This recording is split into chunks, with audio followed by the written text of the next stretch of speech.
I think I saw some news report about the misery index being high despite strong economic growth. So where are we, and where are we headed?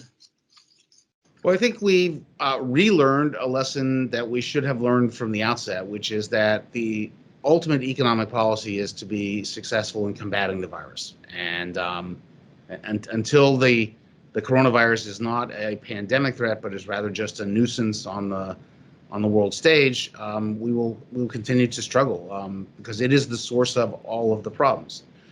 Second thing we've learned is, economists have two hands because there's both supply and demand.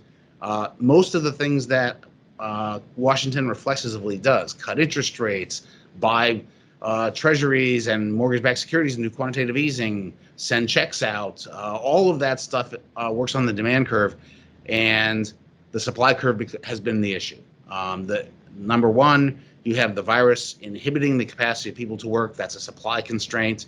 One man's labor shortage is another person's supply chain difficulty, and so you go global with all these labor outages. Pretty soon you have a supply chain that's just not functioning, and you can't even monitor very well where you are in that supply chain, and we've seen a lot of that recently.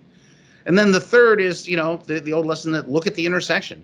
If you've got supply problems, don't pump up demand because that generates inflation, and that's what the American Rescue Plan did.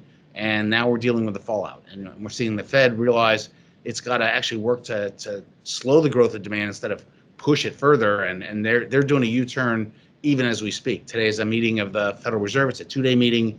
We'll find out tomorrow in their statement just how dramatically different their language is and their strategy is going forward.